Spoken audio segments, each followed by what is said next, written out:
Goliath, one of the most famous giants in history, was a remarkable warrior from the Philistine army. According to the Bible, Goliath emerged from the Philistine camp with a height of over 9 feet 9 inches, 1 Samuel 17 verse 4. When converted to modern measurements, this number helps us imagine his massive and intimidating figure. Beyond his size, Goliath's entire appearance exuded power. He wore a bronze helmet, a scale armor coat made of overlapping metal plates weighing about 125 pounds. His legs were protected by bronze greaves, and he carried a massive spear with a shaft like a weaver's beam, the spearhead alone weighing 15 pounds, 1 Samuel 17 verses 5 to 7. In front of him, a shield-bearer added another layer of defense for the giant warrior. Goliath's armor resembled chainmail, reinforced with bronze rings extending from his shoulders to his knees. His shield was so large it could cover an entire person.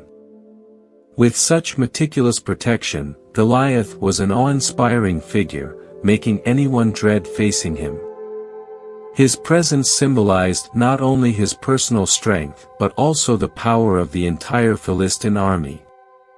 Goliath was not only immensely strong but also had a clever strategy. He stepped forward in front of the Israelite army and loudly challenged them, "Why do you come out and line up for battle? Am I not a Philistine, and are you not servants of Saul? Choose a man and have him come down to me. If he can fight and kill me, we will become your subjects, but if I overcome him and kill him, you will become our subjects and serve us." 1 Samuel 17 verses 8 to 9. This form of representative combat was common in Eastern civilizations, where the outcome of a duel between champions determined the fate of the opposing armies. Day after day, Goliath continued his challenge. For 40 days, every morning and evening, he displayed his might and strength, applying psychological pressure on the Israelites, 1 Samuel 17 verse 16. Meanwhile, in the hills of Judah near Bethlehem, a young shepherd named David was tending his father's sheep. Too young to join the army, David likely had no knowledge of the conflict between Israel and the Philistines, let alone Goliath. However, David had 3 older brothers serving in Saul's army, and his father, Jesse, worried about them. One day, Jesse called David and gave him a task. He said, "Take this roasted grain and these 10 loaves of bread for your brothers and hurry to their camp. Also, take these 10 cuts of cheese to the commander of their unit. See how your brothers are doing and bring back word to me." 1 Samuel 17 verses 17 to 18. Early the next morning, David entrusted the flock to another shepherd, took the supplies, and headed to the battlefield as his father instructed. Upon arriving, David saw the army preparing for battle and heard their war cries, 1 Samuel 17 verse 20. David entered the camp intending only to observe the situation, but little did he know that this would mark the beginning of a historic confrontation between the young shepherd and the seemingly invincible giant. When David arrived at the battlefield, he left his belongings with the keeper and hurried to the front lines to meet his brothers. While talking to them, the familiar sound of Goliath's challenge echoed through the valley. This time, David heard it clearly, 1 Samuel 17 verses 22 to 23. David witnessed the fear-stricken soldiers fleeing to their tents at the sight of the giant, 1 Samuel 17 verse 24. For David, this was his first encounter with Goliath, and he was not only astonished but also enraged that the giant dared to insult both Israel and their God. Turning to the soldiers nearby, David asked, "What will be done for the man who kills this Philistine and removes this disgrace from Israel? Who is this uncircumcised Philistine that he should defy the armies of the living God?" The men explained the rewards promised to the one who could defeat Goliath, 1 Samuel 17 verses 26 to 27. David was then brought to King Saul. With confidence, he said, "Let no one lose heart on account of this Philistine, your servant will go and fight him." Saul, however, expressed doubt, saying David was just a boy, while Goliath had been a warrior since his youth. David responded by recounting his experiences protecting his father's sheep. "When a lion or a bear came and carried off a sheep from the flock, I went after it, struck it, and rescued the sheep from its mouth. This uncircumcised Philistine will be like one of them because he has defied the armies of the living God. The Lord who delivered me from the paw of the lion and the paw of the bear will deliver me from the hand of this Philistine." 1 Samuel 17 verses 32 to 37. Convinced by David's unwavering faith, Saul agreed and said, "Go, and the Lord be with you." Saul tried to equip David with his own armor, but David, unused to such heavy equipment, decided to leave it behind. Instead, he took his shepherd's staff, chose 5 smooth stones from a stream, and placed them in his pouch. Armed with his sling, David approached Goliath, 1 Samuel 17 verses 38 to 40. When Goliath saw David, he laughed and mocked, "Am I a dog that you come at me with sticks?" He cursed David by his gods and said, "Come here, and I'll give your flesh to the birds and the wild animals." Unfazed, David replied boldly, "You come against me with sword, spear, and javelin, but I come against you in the name of the Lord Almighty, the God of the armies of Israel, whom you have defied. This day the Lord will deliver you into my hands, and I'll strike you down and cut off your head. The whole world will know that there is a God in Israel." 1 Samuel 17 verses 41 to 46. As Goliath advanced, David ran quickly toward him.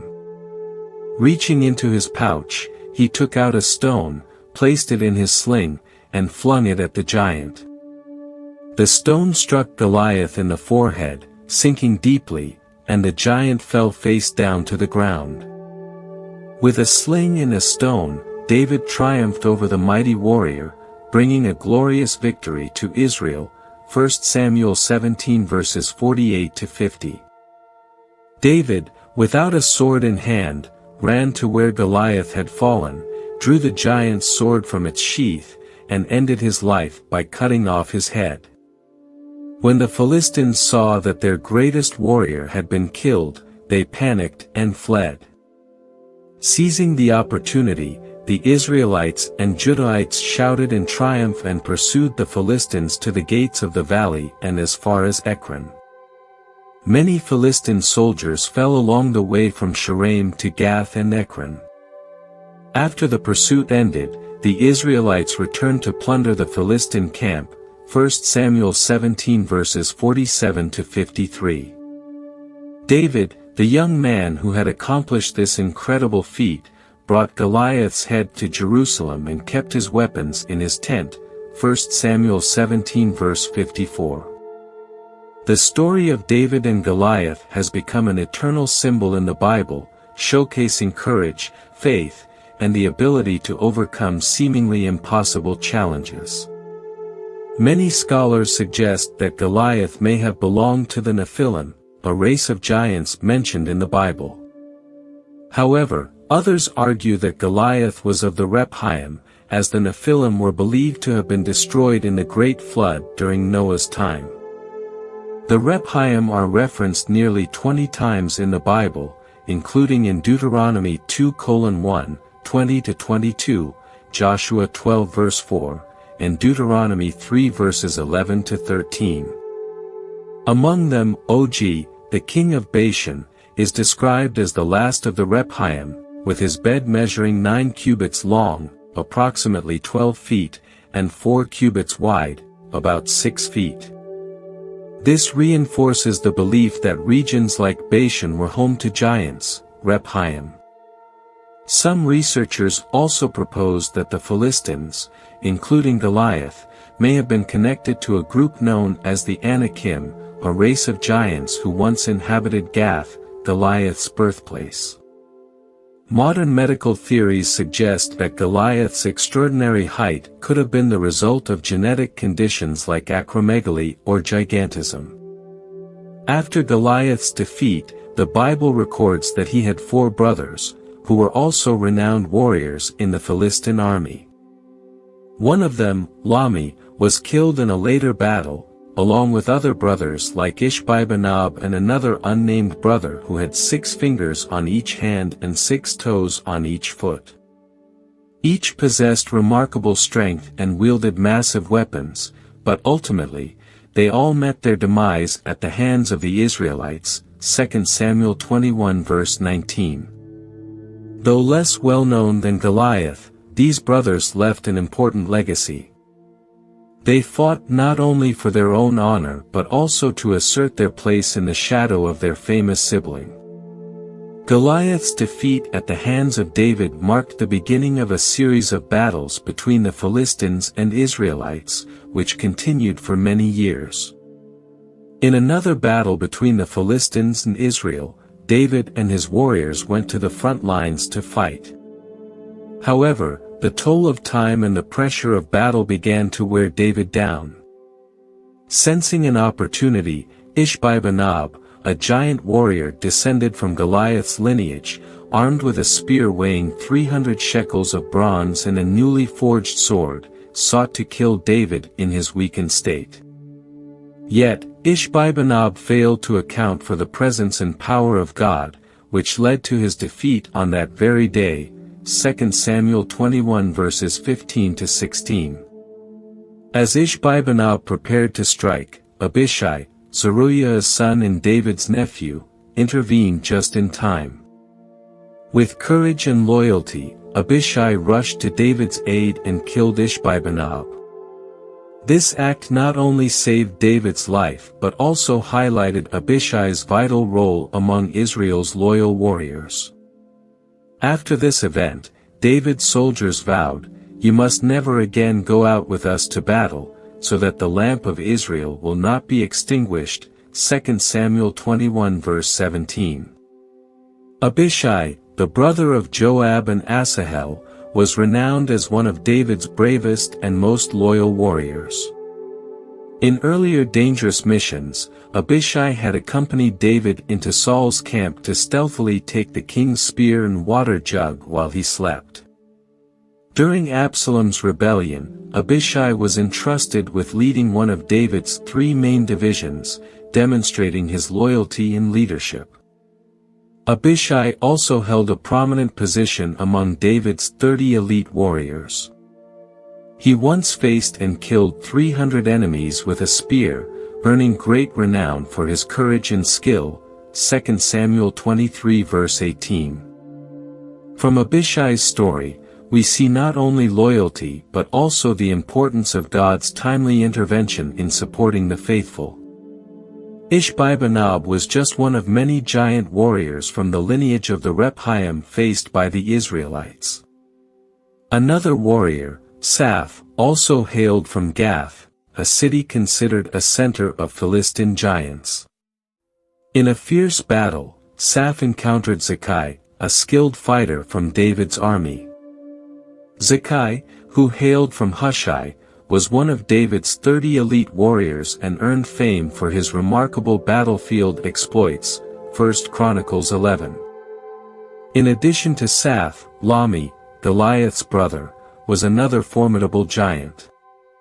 Lami wielded a massive spear with a shaft described as being as thick as a weaver's beam, symbolizing his extraordinary strength. However, despite their might, these giants were ultimately defeated by the courage and skill of the Israelite warriors. The story of David, Goliath, and the subsequent battles against giants is a testament to faith, courage, and the power of God. Through divine intervention and human bravery, the Israelites overcame their most formidable foes, reaffirming that even the mightiest enemies cannot stand against the will of God. The legacy of David and his warriors serves as an enduring reminder that faith and courage, combined with God's guidance, can overcome even the greatest challenges. Through their victories, they left behind not just tales of triumph but lessons in resilience and trust in divine power. In another battle with the Philistines, Elhanan, the son of Jair, killed Lahmi, the brother of Goliath. Lahmi is described as a mighty warrior, wielding a spear with a shaft as thick as a weaver's beam, 1 Chronicles 20 verse 5. In biblical times, a weaver's beam was a sturdy, cylindrical wooden rod used in weaving to hold the warped threads in place. The Bible uses this image to emphasize the size and sturdiness of Lahmi's spear, which stood out compared to ordinary spears. This story is not just about a personal victory but also a testament to God's protection over the Israelites. Although David did not participate in this battle, his warriors continued to defeat their giant enemies, affirming that Israel's victories did not rely on numbers or weapons but came from God Himself. Another giant mentioned in the Bible was a warrior of immense size, with 24 fingers and toes, 6 on each hand and foot, 1 Chronicles 20 verse 6. This giant, also a descendant of the giants from Gath, faced Jonathan, the son of Shemaiah and David's nephew. When this giant mocked Israel, Jonathan stepped forward, fought, and killed him, proving that true strength lies not in physical size or might but in faith and courage, 1 Chronicles 20 verses 7-8. Giants like Lahmi, Goliath, and the 24-fingered warrior were not mere enemies but challenges that God's people had to overcome. Through each battle, Israel learned that victory came not from their own strength but through God's guidance and power. Goliath and the Rephaim. The Bible connects figures like Goliath and his brothers to the Rephaim and Anakim, races of giants that once inhabited Gath and surrounding areas, Deuteronomy 2 verses 11 and 21. Though powerful and massive, these warriors could not withstand God's will. One by one, they were defeated by David and his loyal followers. When facing Goliath, David declared, "The battle is the Lord's," 1 Samuel 17 verse 47. This statement held true not only in his confrontation with Goliath but also in all battles against the giants. Each victory of Israel served as a reminder that even the mightiest enemies cannot stand against God. David left a lasting legacy not only through his great victories but also through the lessons and spirit he imparted. He transformed Israel into a nation capable of winning not only through military strength but also through unwavering faith in God. David's teachings laid the foundation for the prosperity of King Solomon's reign. He taught that success is not merely about present benefits but is a precious inheritance for future generations. The story in Genesis 6 verses 1-4 has fascinated many Bible readers with its mystery surrounding the sons of God and the Nephilim. The Bible recounts that as humanity multiplied on earth, the sons of God saw that the daughters of men were beautiful and took them as wives. The result of these unions was the birth of giants, the mighty men of old, men of renown. However, this greatly grieved God as wickedness spread across the earth. Every thought and intention of the human heart was evil. God said, "I will wipe mankind, whom I have created, from the face of the earth, people and animals, and creatures that move along the ground and birds of the sky, for I regret that I have made them." Genesis 6 verse 7. The unholy union between the sons of God and the daughters of men defiled humanity's bloodline. This could be seen as Satan's scheme to disrupt God's plan, particularly his promise of the Messiah, the seed of the woman, who would crush the serpent's head, Genesis 3 verse 15. Satan sought to corrupt humanity in an attempt to prevent the Savior's arrival. God did not allow Satan's plan to succeed. He decided to start anew with Noah and his family, who were described as righteous in their generation.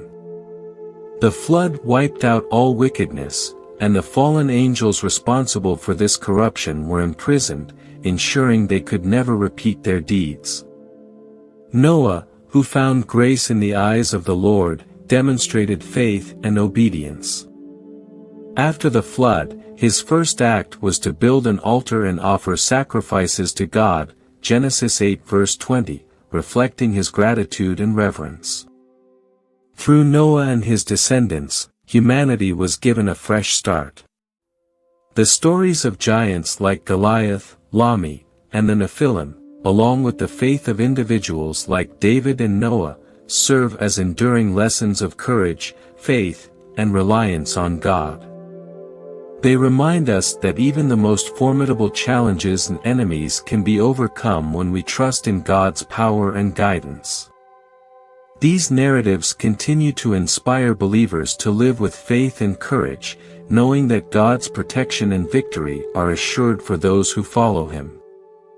Although the flood wiped out the giants before Noah's time, the Bible records the existence of giants afterward, such as Goliath and his brothers. These figures, associated with the lineages of the Rephaim and Anakim, continued to challenge the Israelites. David and his warriors, under God's guidance, defeated these giants. Lami, Goliath's brother, shared the same fate when Elhanan killed him. These giants not only represented physical strength but also symbolized seemingly insurmountable challenges that God's people had to face. Another story tells of a giant in Gath with 24 fingers and toes, 6 on each hand and foot. When this giant mocked Israel, Jonathan, the son of Shemaiah and David's nephew, fought and killed him. This victory reaffirmed that triumph belongs to those who place their faith in God, 1 Chronicles 20 verses 7-8. Jesus warned in Matthew 24 verse 37, "As it was in the days of Noah, so it will be at the coming of the Son of Man."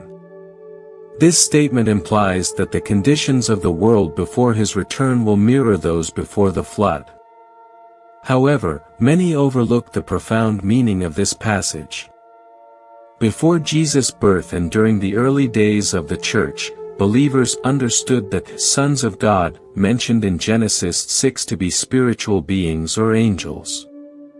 They believed these angels married human women and bore giant offspring called Nephilim. Today, this interpretation is less common, as modern perspectives often reject supernatural explanations. Nevertheless, the Bible emphasizes that events such as Jesus' miraculous birth and resurrection are supernatural. Believing in giants like the Nephilim, born from the union of humans and spiritual beings, may be difficult, but it is not impossible for those who trust in God's omnipotence. Genesis 6 verse 6 recounts that God regretted, or was grieved, for having made humans on earth. The Hebrew word nakem, translated as regret or grieve, expresses profound sorrow, akin to a heavy sigh. This demonstrates that God conveys his emotions in a way humans can understand. God is pure love, he loves humanity immensely and desires our well-being. Yet, when humanity strays from righteousness, our sins grieve him deeply. The statement, "The Lord regretted that he had made man on the earth, and his heart was deeply troubled," Genesis 6 verse 6, is one of the most poignant expressions of God's sorrow. Though God created humanity in his image, humanity's corruption, believed to be caused by the unholy union between the sons of God and the daughters of men, led him to the difficult decision to destroy the world with the flood. There are three main views regarding the identity of the sons of God in Genesis 6. Fallen angels, this traditional view posits that the sons of God were angels who abandoned their holy positions and married human women, producing the Nephilim. Powerful human leaders, some suggest that the sons of God were mighty rulers on earth. Descendants of Seth, this interpretation sees the sons of God as the descendants of Seth, holy lineage, who married into Cain's sinful lineage. The first view, that the sons of God were angels, is supported by how the term is used in the Old Testament.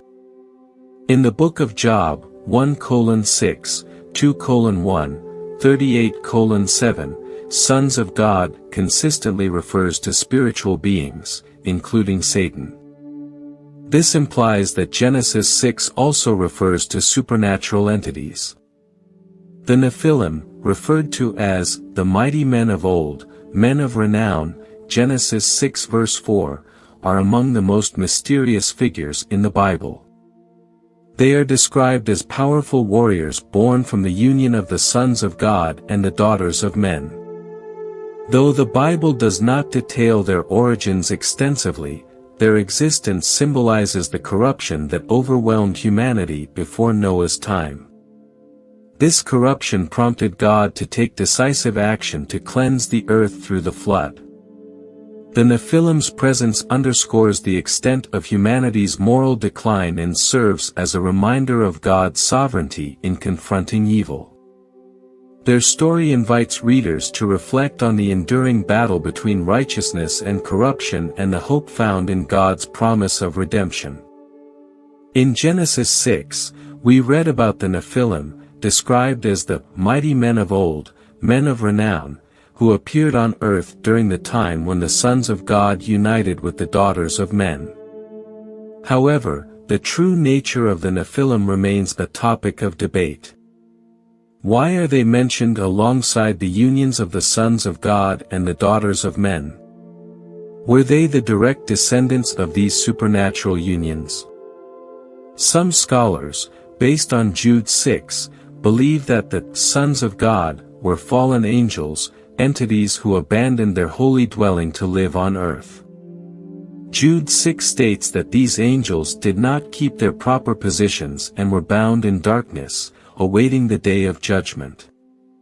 Genesis 6 verses 1-4 appears to imply that these angels sinned through unholy unions with the daughters of men, leading to the birth of the Nephilim. Supporters of this view point out that the phrase, sons of God, in the Old Testament, e.g., Job 1 verse 6, 2 verse 1, and 38:7, consistently refers to angelic beings. Additionally, the distinction made between sons of God and mankind in Genesis 6 verse 1 suggests that the sons of God were not ordinary humans but spiritual beings. Genesis 6 verse 6 records that God regretted creating humanity because their hearts were filled with sin and wickedness. This wickedness was not only in human actions but also in the corruption sown by Satan and the fallen angels. While God decided to destroy all life on earth with the great flood, he found righteousness in Noah. Noah, who found favor in the eyes of the Lord, was chosen to restart humanity. Noah did not earn this favor, he found it through faith and obedience. Not only did Noah live a righteous life, but he also avoided the corruption of Satan's schemes. After the flood subsided, Noah's first act was to build an altar and offer sacrifices to God, Genesis 8 verse 20, demonstrating his gratitude and faith. Although the flood wiped out all sin and corruption on earth, traces of the Nephilim seem to persist after the Great Flood. Some believe that fallen angels continued their sins, though on a smaller scale. Another theory suggests that certain traits of the Nephilim may have been passed down through the lineage of Noah's daughters-in-law. When the Israelites scouted the land of Canaan, they reported seeing giants in the land. Scholars argue that these may have been individuals of great stature whom the Israelites mistook for Nephilim. Nevertheless, These giants, such as the Anakim and Rephaim, were defeated during the Israelites' conquests under God's guidance. Thank you for watching this video to the end.